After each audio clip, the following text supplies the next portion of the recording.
What's up, Crow Gang? It's Karasu back this week with another breakdown, and this time it's FNATIC versus FURIA on Ascent at lock-in.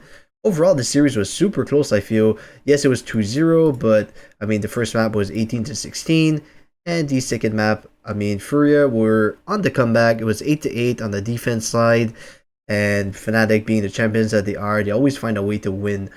Specifically, we're going to break down round 17 and round 22, where in a pinch, FNATIC, they always find a way to win with a great mid-round call by Boaster. This is it, round 17. It actually doesn't start too hot for FNATIC as they lose Durka to thanks to DJ Zin, who goes for the 50-50 and gets it. So they dodge a knife in the beginning, there's a one-way in a main, and he just goes for a 50-50 and gets it. Nice shot. The call at this point is to group up B, and Boaster is going to lurk mid. As you can see here. So these two are going to go garage and meet up with Alpha, and Boaster's going to lurk mid, so for a 3-1 split. Here we go, the B split is among us, so just to break it down real quick, the B split is, I mean, even in this scenario where it's a mid-round call, their utility is immaculate, where the drone is going to come in through garage. There's going to be a KJ molly here and here from Alpha. There's going to be a late recon onto the tree or close to this wall where it's going to allow them to get a kill onto QCK. The smokes are basic. There's going to be a KO knife that lands on the fence, as well as a KO ult that disables all KJ utility. Drone comes in, QCK makes the call. MW is ready with his recon, that's pretty cool. And with all this pressure, it creates a reaction in FURIA which doesn't work in their favor, obviously, where QCK goes too far from his alarm bot. With all this pressure, he's close to backside. This alarm bot is disabled, and Boaster sees it, and he sees it as an opportunity to push the pace and get ahead of the curve here with his lurk. You can see he crosses it in the nick of time, and I'm pretty sure that Mazin, he actually jump spots onto this little fountain here and spawn, where he jump spots, but again, Boaster hitting an incredible timing, being ahead of the curve, because this jump spot, it just sees something like Arch, so he doesn't know that he's this close. So in his mind, okay, mid is clear, so I'm going to focus on helping my teammates onto B. KO ult comes in, and I feel that the initial call would have been, okay, Chronicle, you ult onto B, and it's going to disable this alarm bot, and I'm going to find an opportunity to, you know, make a move, either market or into fence. But again, as the good IGL that he is, Boaster, he recognized the opportunity to get ahead of the curve. Boaster's up real far here. Got the dart off. He's gotten past the drone. Okay, so he gets a kill onto spawn. There was a recon that landed here, which allowed the kill through the smoke onto QCK. And at this point, you can see there's this incredible vision by Boaster. I feel that the call is already not to go into B. They get 2 kills onto B, and they're still, like, what are these positions? Leo's already repositioning towards short, so the call was made, beforehand. We have Boaster that's going to gather information and just lurking through mid. And he has an ult in his back pocket where if he's in trouble or, what he's going to do, actually, he's going to spit onto A with his teammates. He's gathering information in the meantime. So he knows that DJ Zin is off of A. They know that MW was on B with his recon, so MW recon somewhere like here. So they know that MW is on B. We have a Jet. She's in here, he's on spawn, so they know that the only person left on A is possibly Khalil. And in this situation, they assume he's either anchoring really hard onto a main or he's on the site. And, they take all this into consideration into their next move. The next move being an A split, you can see with Leo's rotation. So Boaster is just gathering information. He knows that there's 2 B side in this situation. And he's going to ult into wine. He's going to, basically, him ulting into wine, it secures a main. So let's say somebody cancels his ult or he gets killed. They know that somebody's a main. So you probably have a protocol for that. But overall, it's a really good supportive position that allows for an A split. He's going to be able to hold the rotation coming out from A heaven, which is very likely in this situation where they assume the Furia are out of position and they'll have to rotate into them. Paranoia for more pressure. He ults into wine. And again, if you note these positions from FNATIC, these are perfect. For God's sake, we have 20 seconds left into the round.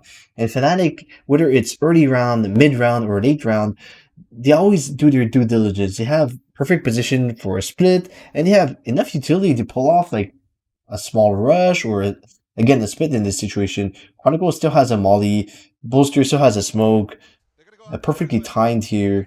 And you know how Boaster was ahead of the curve in when he was lurking mid? Well, in this situation, you can note that Furia, they're behind the curve. We have a guy Market, we have a guy Spawn, and we have a guy Garden, where none of them can help each other.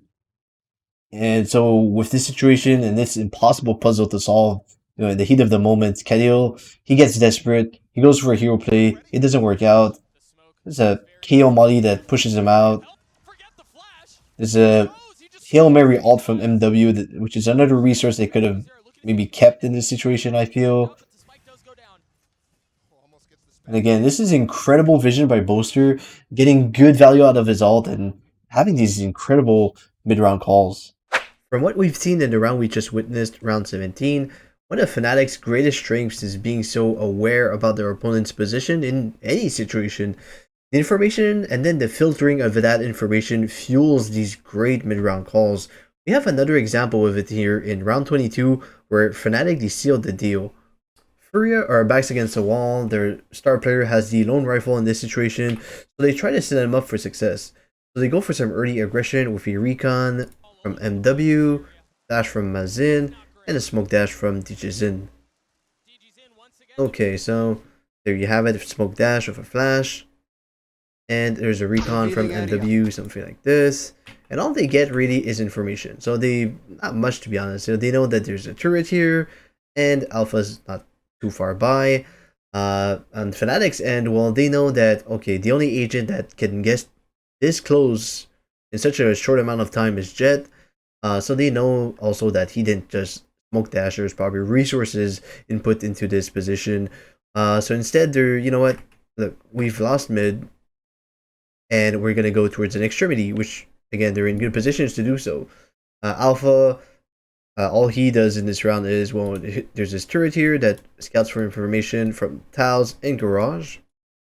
And his super passive position here, well, one, it's really hard to catch him out.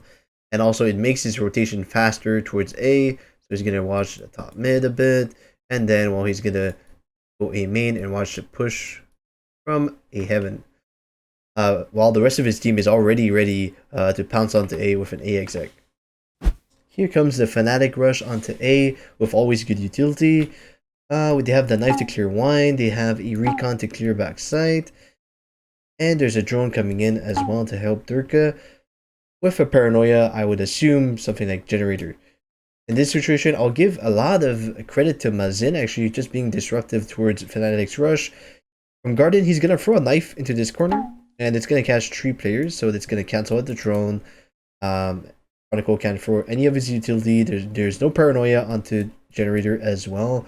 That's definitely going to make Durka's hit pretty much dry. Afterwards, he's going to get a kill through the smoke onto the bomb here. He's going to throw a molly really to isolate Durka. You're going to see the sequence.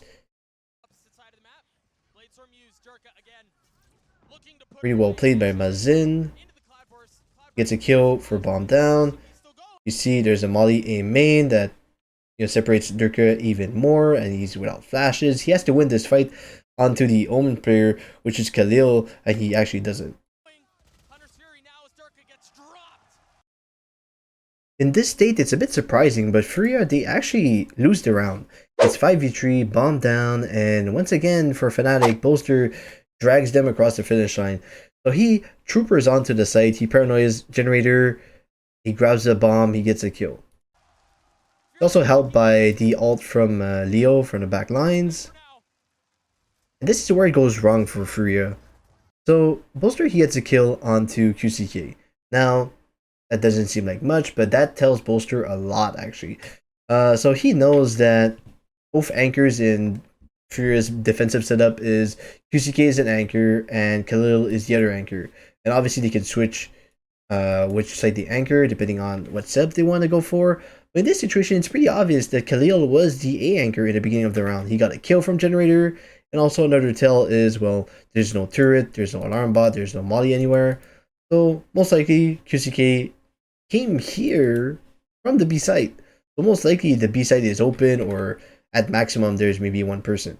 And again, I don't really blame QCK that much in this situation where he had a Bucky, so he's not gonna stay A heaven and wait for them to climb up or something. He wants to secure like a close range fight. He jumps off and he wants to secure this behind generator position and wait for people to get close as Boaster is, but it didn't work out for him. But I guarantee you that if this player was Mazin, for example, who's an A player regardless, I don't feel that Boaster would have been this decisive into a B pivot, which is exactly what happens again thanks to his ult being available.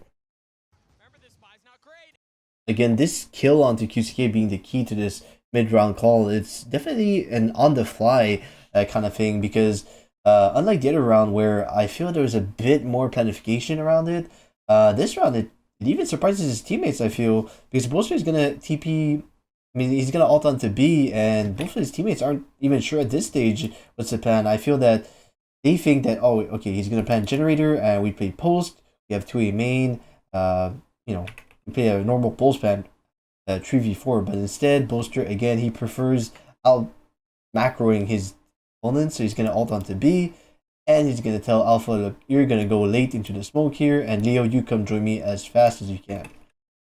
Only up one rifle. Only now is Leo sprinting to join Boaster for his TP. Going to the other side. His teammates are way far away. Ditches is going to cut them off right now, it looks like. And it's a race between DJZin and Leo at this point. He is deep in this. DJZin, he heard Leo. And the thing about this is that Leo, he's aware that DJZin is possibly mid because of the early round play. He secured mid, so they have to be aware of this position. For his teammates to get closer to plant. This kill is huge from Alpha as well. Just killing the A anchor. Khalil, I guess he thought that it's a possibility that he TP'd somewhere else. Maybe let's say Boaster TP's here and they go in main or something. He wasn't sure and he can't be sure. But this kill, I mean, I've been singing the praises of FNATIC being so good with their macro and their, their shot calling, their rotations, utility and whatnot. But at the end of the day, they hit headshots too. This kill is insane by Leo. And these two kills basically sealed the round. This kill from Alpha onto site, and this kill from Leo onto DJZ. It basically seals the round. At this point, Boaster just has to secure site control, and their guns are obviously not favorable in this retake. They use a lot of util as well for the A push. They have a Spectre and a Sheriff. Obviously, the odds are against them. And Boaster holds it down to win the game. There it is. As you can see, this team's ability to bring back difficult rounds stems from being cracked, obviously, but what makes them the best team in the world is Boaster's great reads, mid-round awareness, and the rest of the team fully trusting his calls. That's it for this week's video. Thanks for watching, and don't forget to leave a like, comment, and subscribe. Crow Gang, we out.